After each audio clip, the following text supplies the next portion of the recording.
Hello, welcome all. This is Dr. CVR Padmaja, Associate Professor, Department of CSE, Institute of Aeronautical Engineering, Hyderabad. Today we are here to discuss bubble sort technique. Bubble sort. Bubble sort is a simple sorting algorithm. Sorting means arranging the given list of elements in either ascending or descending order. Ascending or descending order. This sorting algorithm is a comparison based algorithm in which each pair of adjacent elements is compared and the elements are swapped if they are not in order. So basically the bubble sort algorithm is a comparison based algorithm in which each pair of adjacent elements are compared, and if those elements are in order, we'll go with the next iteration. Otherwise, we will swap those two elements before moving to the next iteration. And we will call it as bubble sort because the movement of array elements is just like the movement of air bubbles in the water. Bubbles in water rise up to the surface. Similarly, the array elements in bubble sort move to the end in each iteration. Like in the bubble sort, we will try to identify the maximum element in a given list if we are sorting in ascending order, and we will place that element into the last position. First maximum element. For example, if we are having 4, 5, or else 8, 9, 3, 2, something like this, then we are going to find out the maximum element in this list, that is nothing but 9, and we will place that 9 in the last index in the first step. And in the second step, we are going to find the next maximum element, that is nothing but 8 in our case, and we will place it in the next position last but one position in the list. Similarly, 4 and then 3 and then 2. So here this procedure mimics air bubbles in water. So that's why we call this technique as bubble sort. Now we'll try to understand the bubble sort technique with the algorithm as well as with an example in the same slide. Here in the algorithm, for all elements in a given list, we are trying to compare adjacent elements. Initially, the list will start from 0th index, that is a well-known thing, and we are comparing list of 0 and list of 1. I means 0 here. So 0 plus 1, 1. So list of 0 with list of 1. If we are comparing list of 0 with list of 1. These two elements in our example. We are comparing these two elements. Now, is list of 0 greater than or a list of 1? In this case, no. So we are not going to alter anything, and we will go with the next iteration. When we go with the next iteration, now I will become 1. Previously I is 0, now I will become 1. Now list of 1 and a list of 5 plus 1 is nothing but 2. That means we will compare 45 with 0. Is a list of 1, is a list of 45, list of I, that is 45, is greater than list of 2? Yes. Then what we are doing? We are applying swapping. We are interchanging these two elements. That is what we can observe here. And after interchanging, we will go for next iteration by taking I is equivalent to 2. When I is 2, in the previous step, these two elements are interchanged. And we are having 0 at index 1 and 45 at index 2. Now we will compare this 45 with the next element. That is nothing but list of 2 with list of 3. So, is list of 2 greater than list of 3? Yes. Again, we will swap these two things. We will apply swap operation. So, what we will get? Minus 2, 0. By swapping 11, we will get 11 here and 45 here. So, after swapping, once again, we will go to the next iteration. Now, I is 3. Now, we are comparing list of I with list of I plus 1. List of I is nothing but list of 3, that is 45, and list of I plus 1 is nothing but list of 4, that is minus 9. This time also, this 45 is greater than minus 9. Again, we will apply swap operation. Here we swap and here also we swap. So, after swapping these two elements, we will get the list something like this. So, after completing all the iterations here, so what we are getting? We are able to find out the maximum element and we are placing that maximum element in the last position. But with this, are we getting the sorted list completely? No. Here, the remaining elements are not in sorted order. So, we consider this one as step 1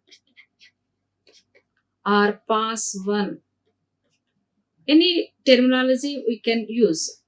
In step 1, we are going to get the maximum element into the last index position. So, we have to repeat these steps further. So, in step 1, how many comparisons or how many iterations we are doing?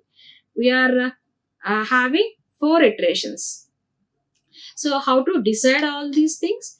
So, when the input is 5, when the input size is 5, we will get, we can complete this algorithm within 4 steps or else within 4 passes.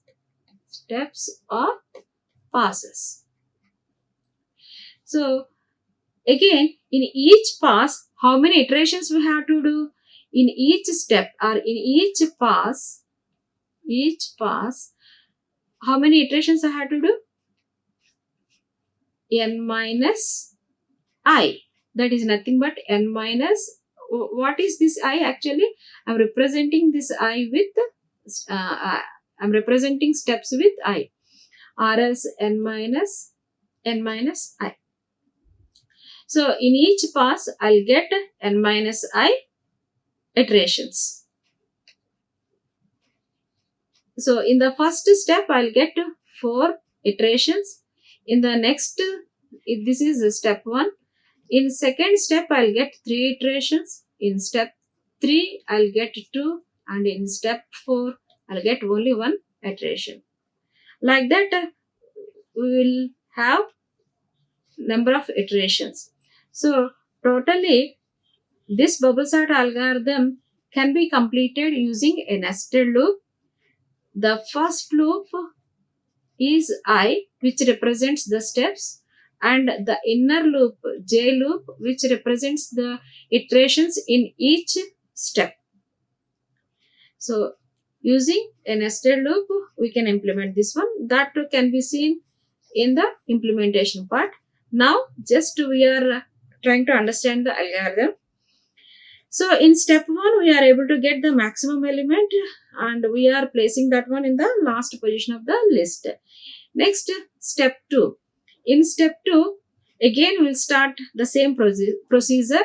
Now, again I is equivalent to 0.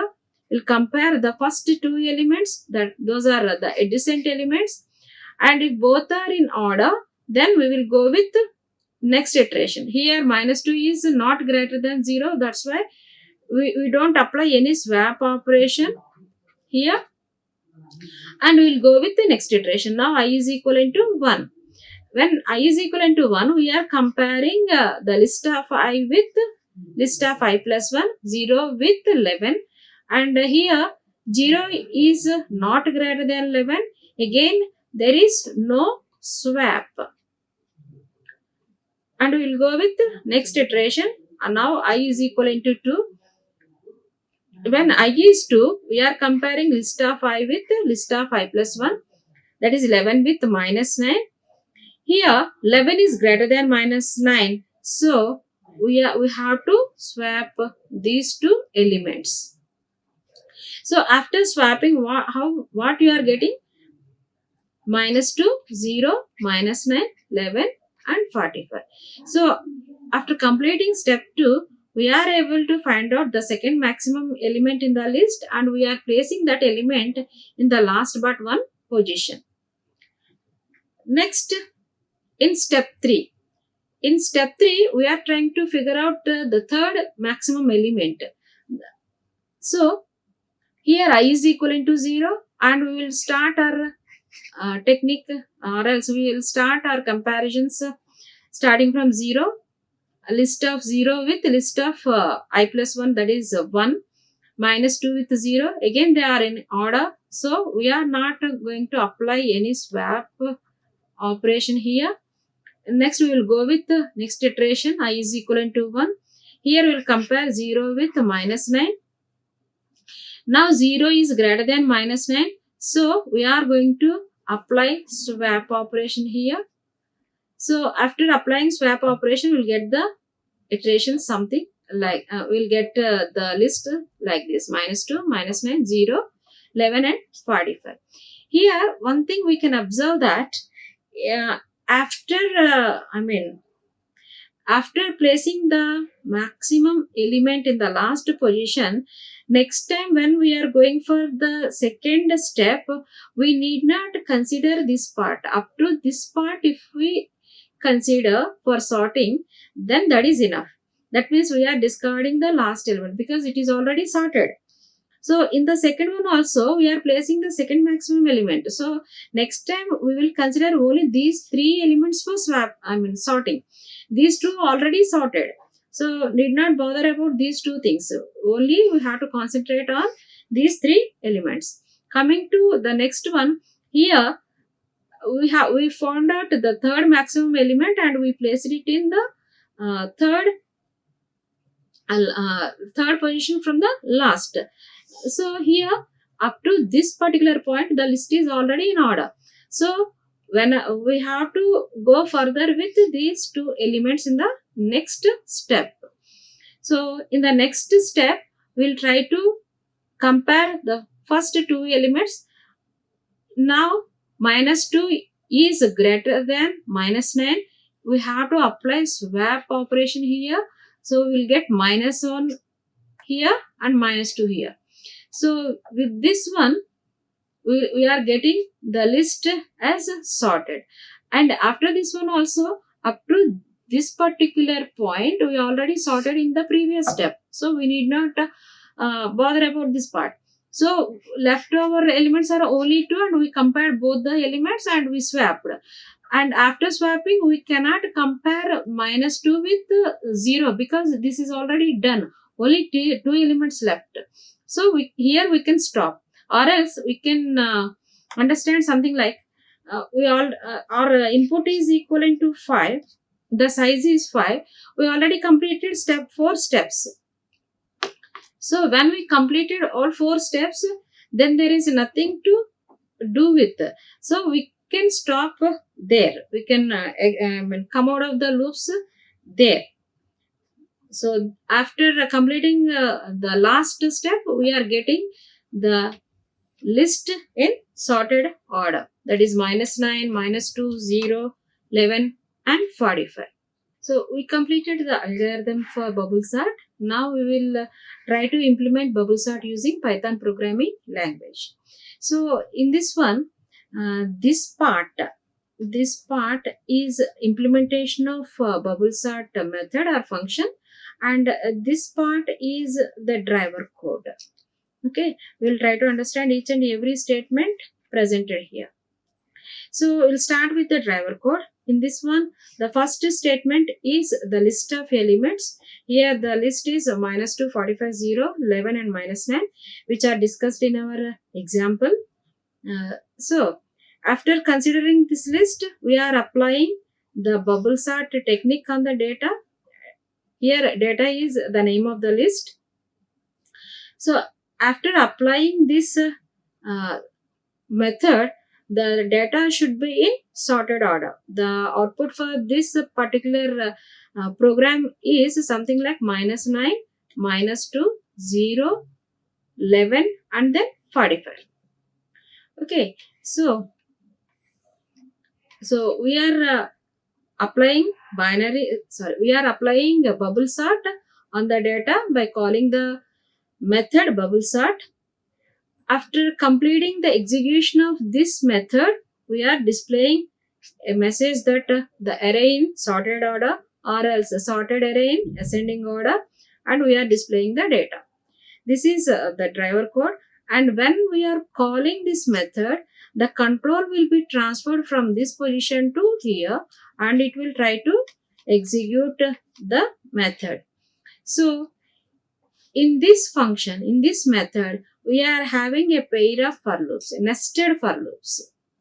The first one is I in range, length of array. So length of array is nothing but 5, because here the elements present in the list are 5. So the length of that array or else the size of the array is 5. So when we say range of 5, it will take the values like 0, 1, 2, 3 and then 4. So 0 to 4 steps it will consider. Next one is for j in range 0 to length minus I. What is length? It is 5. What is I value initially? It is 0 minus 1. So that is nothing but 0 to 4. 0 to 4. That means actually because here 4 is exclusive, it will consider only the values 0, 1, 2 and then 3. No 4. So here the range is 0 to 4 and here the range is 0 to 3. Actually 0 to 4, that means it will consider the values from 0 to 3, and in the first I loop it will consider the values from 0 to 4. The I loop represents the number of steps or the number of passes in this sorting technique, and the J loop represents the number of iterations in each and every step. So initially the list is something like this: -2, 45, 0, 11 and -9. So at this position, now we are trying to compare these two elements, array of j and array of j plus 1. So before comparisons, let us try to maintain the values for I. I is initially 0 and j is also initially 0. I is 0 and j is 0. So array of j and we are comparing array of j and array of j plus 1. So j means 0. So array of 0, that is nothing but this one and this one. We are comparing these two elements. Is -2 greater than 45? No. Then we are not going to swap anything in this one, in this step, and we will go with the next iteration. In the next iteration, now the j takes value 1. We are not going for ith iteration. We are not jumping to ith loop now. We are going back to jth loop and j will become 1. Now we will compare array of j, and that is array of 1 with array of 1 plus 1, that is array of 2. So we are comparing these two elements next time. So when we are comparing these two elements, now this array of j is greater than array of j plus 1. 45 is greater than 0. So then we will apply swap here. So we will get -2, 0, 45, 11 and then -9. Again we will increment the value for j. Now j becomes 2. So when j is 2, once again it will go back and it will try to compare array of j, array of 2 with array of j plus 1, that is array of 3. So 45 with 11. Now 45 is greater than 11. So now it will swap these two elements. After swapping, it will go back to the jth loop. Now j will become 3. So after swapping, how the list will be transformed? Now it is something like this. Now j is 3. So array of j and array of j plus 1, we will compare these two elements. Still 45 is greater than -9. So the condition is true. So once again we will try to interchange the values. So after that j will become 4. When j matches 4, it will come out of j loop and it will go to I loop. Now I is 1. Now I is 1. Now I is equivalent to 1. What is the value of j now? Again j will be initialized with 0 and it will repeat the same process. So we completed when I is 0 and j is 0. When I is 0 and j is 0, we are able to find out the maximum element and we place the maximum element into the last position of the list. So 45 is placed in the last. Next we will go with the next iteration. Now I becomes 1 and j becomes 0. When I is 1 and j is 0, once again we will try to apply the same procedure up to last but one elements. That means on the first 4 elements. Next time we will apply the same procedure for the first 3 elements and then the next 2 elements in the next iteration. This iteration, when I is 0, this one, when I is 1, we are comparing 4 elements. When I is 2, we are comparing 3 elements. When I is 3, we are comparing 2 elements. When I is 1, we have to compare only one element. That is not possible. Then we will come out. And again,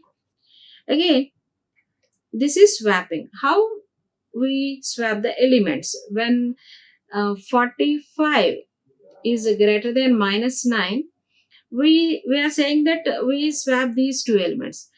Swapping of these two elements happens something like this. Actually, this is present in array of j, that is nothing but array of 1 or it is array of 1, let us say, and this is array of j plus 1, that is nothing but 2, array of 2.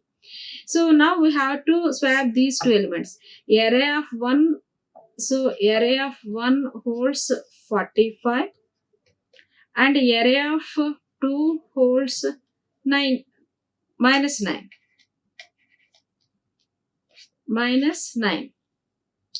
To swap these two elements, we need another variable that is known as temp. We have to take the help of an extra variable temp. That's why this bubble sort technique occupies order of 1 space complexity, because we are using an extra variable here to swap the elements. So here to swap the elements, initially we are placing a of j value in temp, that is 45 in temp, and then we are modifying the array of j value with array of j plus 1. That means we are transferring -9 to this particular position.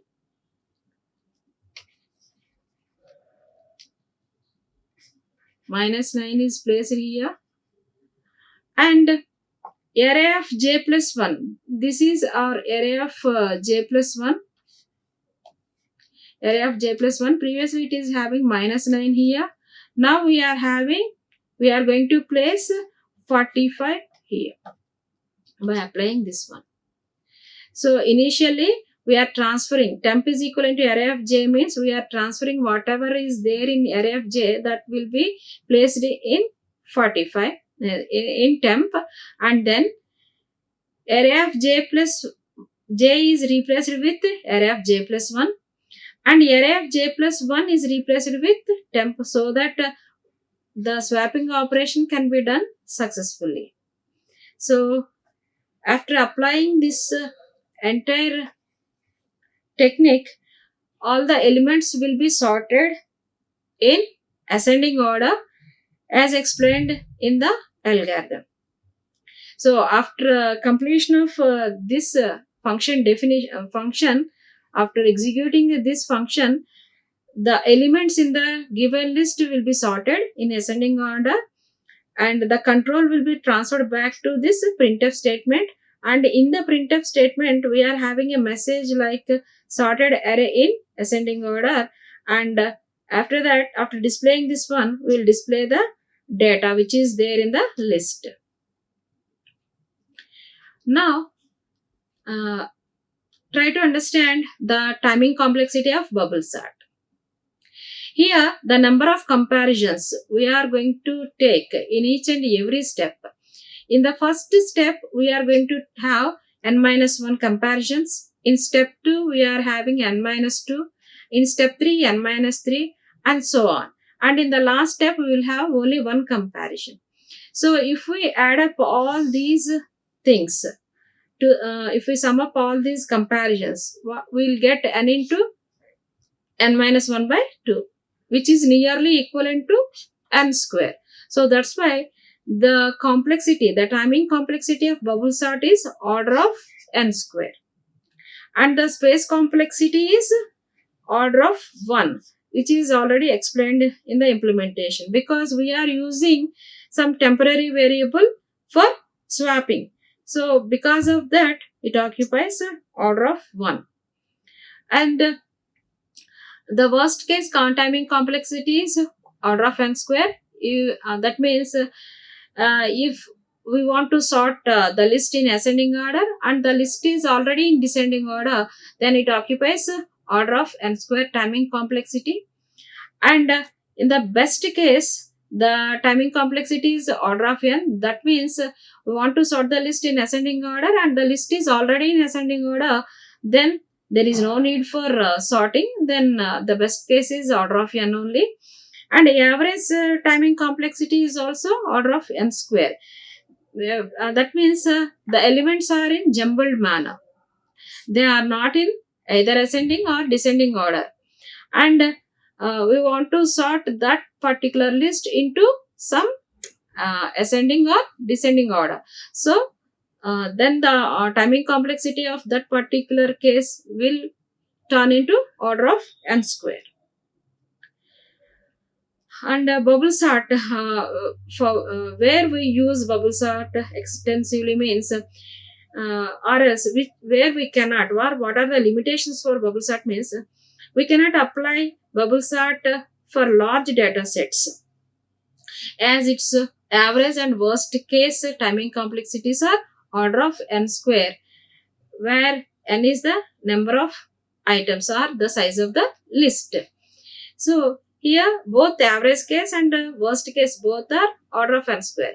If the size n is very large in size, then this timing complexity is very expensive, so it is not suitable for large data sets. And we can use this bubble sort when the complexity doesn't matter. We don't bother about the running time of running time of the algorithm. Then we can make use of bubble sort. And when we want to implement in a simple way, when we want some short code without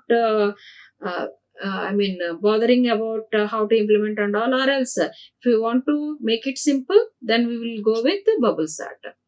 Other sorting techniques, in other sorting techniques, we have to consider so many things, and so many intermediate results also we have to keep in track. So that kind of burden won't be there when we apply bubble sort algorithm. So in such scenarios, we'll go with bubble sort. Generally, we don't use for larger data sets. Thank you. Thank you all. Like, share and subscribe. Hit the bell icon for more updates.